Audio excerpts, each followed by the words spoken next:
All right, let's do basically a live recorded sim trade. And I think I've mentioned this. I'm still in simulator. I've been doing simulator for about a year. Uh, I have a very strict trading plan I typed up when I first started this venture, and I'm sticking to it. I should be going live. I plan to go live probably in October when my current sim package ends. I think it's October. Uh, but I've stuck to my plan. I trade simulator as real as possible. So meaning I do $40 and $80 risk positions. I've never, in the last year, I've never busted out of my initial 25K equity. I'm still using the initial 25K that the sim gives you. And that's just goes to how real I train this. I played hockey for many years, and our coaches always drilled you practice like you play. And to be able to play good, you've got to practice good. You got to make practice as realistic as possible. So that's basically how I've taken that approach to trading, and I treat this as realistic as possible. So let's start this up, and we'll talk about this as it goes. I'll probably jump around a bit, fast forward maybe, and but it's a trade on Square I took on. I think this might be Tuesday. I could probably look at the video if it's there. 8/6. Was that Tuesday? I think that's Tuesday. So we'll play it now. Essentially, I took this trade long. This is a bad trade to take. It came in here and I got stopped out break even. I figured it might go to view app, profit target up there. I'm not quite sure what this is. I think that may have been a hotkey button error. I've been redoing my Stream Deck to move to the XL, so some of my buttons are kind of funky. So I'm still fixing that. But got stopped out break even here, made nothing flat on that. But then I noticed it came up. There's a line here. It did not want to cross. Uh, Came down, and I was like, okay, this is probably on the longer term chart. This is probably just a pullback, and it does not want to go green on the day just yet because you'll sometimes see it cycle over and then loop back down on a line. This is the PCL, this dotted or this dashed black line.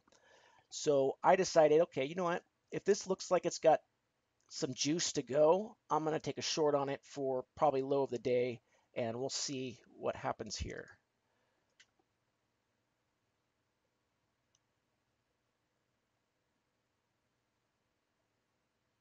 Side note, you can watch the mouse on the chart to see where I click and how I work these hotkeys.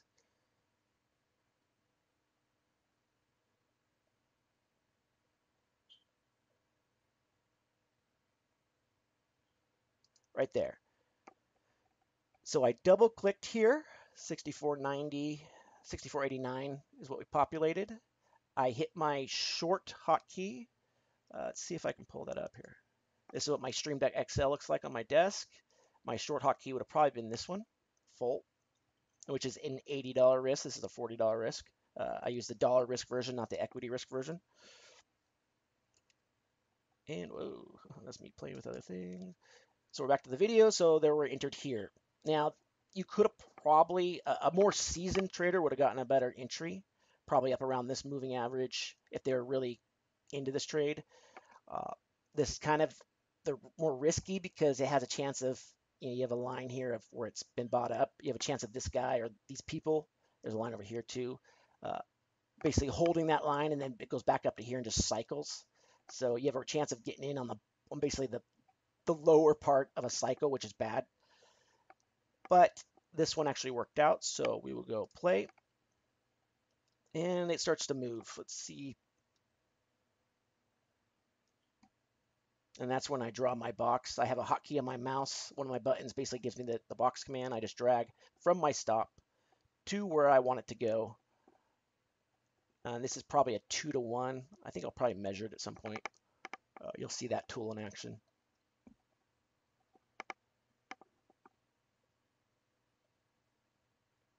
And if it's easy enough to do in the editing software, I'll just fast forward in between when I'm not discussing things.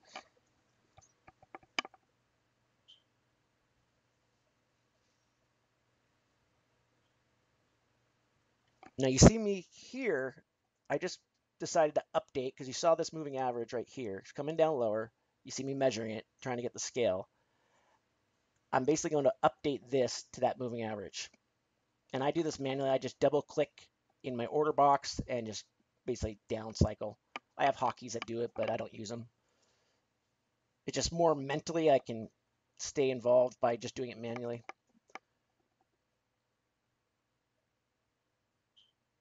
So now I'm just checking some lines where my initial risk was at 64.90, checking the levels of where it previously hit some lows. I do that to reset the montage. I have a hotkey for that. I don't know why I don't use it, but just switch back and forth to reset the montage. So now I start hitting some profit targets. And I just go ahead and type those. These are manual entries. I just type what I think, how many shares I want to buy at the price. Double click the price, enter the share, hit buy. It goes down here into these orders. One thing you have to be aware of when using these hotkeys and having a physical stop in place is you have to stay on top of when this fires, just like I did there. I have to update this because right now I only have 300 shares, but if that stop hits, I'm buying 347 shares. So I'm flipping 47 shares to the opposite direction. So always be aware. If you're going to use a physical stop, be aware of the shares that you have and be conscientious. I will almost habitually, almost like an OCD, double click this and hit up and hit the P, then hit replace RPL. I have a hotkey that does it. I don't know why I don't use that one either. I think it's because I didn't have enough room on my last Stream Deck, so I didn't ever teach myself to use them because you had to go into some folders. But as you see, this is the style that I've kind of developed. I set my limit orders off of levels that I've noticed, recent levels or historical levels, or like 64 is a whole dollar, so I'll put like 64.03. Here's another level coming up, so I give it a like 5 cent gap, and then I basically just let the stock run. I've learned the first 6 months I tried to essentially read the price action and get out, and I've tried to make this as systematic as possible because I've learned that emotions kill any trade, and I was getting out way too early, so my runners were not running, and my losers were always losing. So I was getting out too early on my winners, and I was still staking my losers. So I was not turning a profit. I was basically breaking even on month-to-month basis. Now, since I've changed the strategy, I think I was 16 days green, 3 days red last month. This month, I'm already doing the same thing. I think I'm 4 to 1 green with one red. And these are small reds, large greens. So it's starting to pay off. So there it hit. And you're going to see me update this down here again to the new share total. So I'll double click this, hit replace.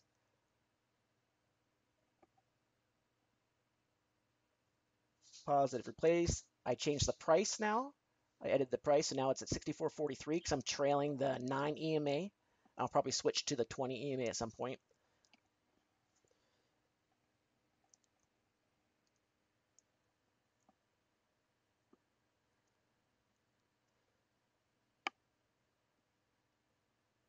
And this happened to actually be a surprisingly good trade. And that's one thing that I like about how I've learned my strategy. Andrew always preaches, and so do all the BBT members, or the teachers, I guess you could say, uh, the educators. They all preach to learn your own style, and this is kind of like my style. It's more of a systematic, computerized style, uh, and it's been able to keep my losers small, but my winners big. So I average probably like a 2 to 1 out of all trades. So I'm able to lose 50-50 and still turn a profit. And as long as I keep getting those winnings, that 50-50 ratio up higher, I'll start turning more and more of a profit. So see, I start adding some more price targets. I'm like, okay, this thing's really got some juice. I'm only down to 100 shares, but my initial position was what, 400 shares, something like that. And this is when I start taking notes. I note on every trade I do quickly in Notepad. Essentially the symbol, how many tickets, the side, the strategy, the chart that initiated it, the shares, and then some metadata on that trade, as well as the stop, price target, low price that it went into, the high price it went into, what happened after I exited the trade. I log a lot of stuff quickly, uh, just so I can reference it. If you're a nerd like me who likes uh, data and likes to analyze data to see what it gives you, it's, you can never have enough. Well, I guess that's wrong. You could probably have too much data at some point. Uh, if you're logging like the weather patterns and stuff, that's not relevant. Well, you see, on a cold winter Wednesday, when I get up past 6:05 and it's thunderstorming, I lose all my trades. You have to get really into it on that. This is almost over, I think. Oh, no, it's not. Well, it'll be almost over for you guys because you've seen pretty much everything you need to see on this, so we'll probably start jumping around here. You see, I still have the open order to sell 30 more shares down here. And it's going to pull back. It respects that 9 EMA, which I've been trailing. So let's see what my stop is at 6406 because this 13 EMA is what I use kind of as my gapper. Okay, if it hits this, it might pull back just a tiny bit and then go down. It's just a little visual signal. So that's usually where I put my stop would be behind that if I'm using the 9. So that's where you'll notice I've been updating my trigger price.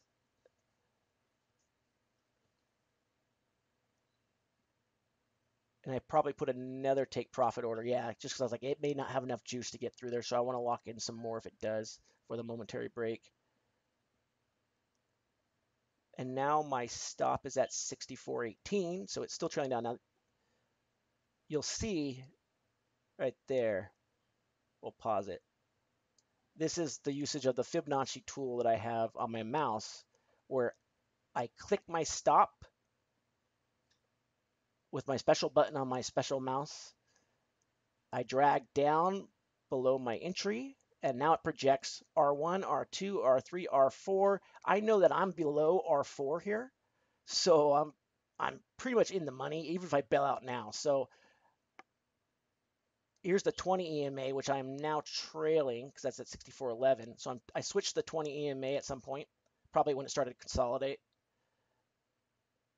And it will bounce. It respects it. Now I'm down to 6406 because we're still trailing that 20 EMA. Down, down, down. And then it triggers out. Now, very important rule of this, if you're using these hotkeys and physical stops and you're doing physical limit orders, get in the habit of clearing your open orders. So whenever I exit a trade, there's nothing left here, I get in the habit of clicking this montage to select it and then hitting cancel all symbol. I have a button on my stream deck right here, cancel all symbol. All that does is it clears out all my open orders. Oops, this is video. All my open orders, and they will go away. That way I don't, when I first started out, there, I cleared them. I didn't remember to do that half the time, and sometimes you get a fail, and you come back the next day, and you have an open position in MU or something like that. And, beginner's mistakes. It's just something you got to keep conscientious of, make changes, make it a habit, and then you do it without even realizing it. Most of the stuff I do without even realizing. But that basically recaps it. If you're curious on this particular trade, it's simulator, not real money, so that's why I never show this stuff. $80 risk returned $240, and it was, I think, what is that? 3-to-1, 3-to-1 risk reward. I did scale it a little earlier. Obviously it broke my price target and ran like twice my price target. So had I done a better job projecting, maybe worked the ATR in here of what it could actually go to, or got some more significant levels on the 1 day lower down, I could have possibly projected that. But this is also a major sell-off day in the market. I think this is the day it dropped like 4% after the trade news and the China news and all that stuff. So that helped this, and that's why it worked out. But hopefully this serves as a good example of how to use these hotkeys and how I work my workflow. It takes time. You have to put in the time in the simulator, take a lot of trades. At first, just fool around, find a symbol, pull it up, pull up MU or whatever, and just start clicking the chart. seeing what it does, and learn what they do. I highly recommend getting a Stream Deck. At the very least, get a keypad, an external USB keypad that you could put some stickers on that has your hotkeys. Stream Deck is extremely, even though it's the XL version is 250, it's you'll probably go on sale at some point, but they're still out of stock in some places. Uh, the XL version, the original version is only this big. The XL version is this big, so you can fit two monitors plus two buttons.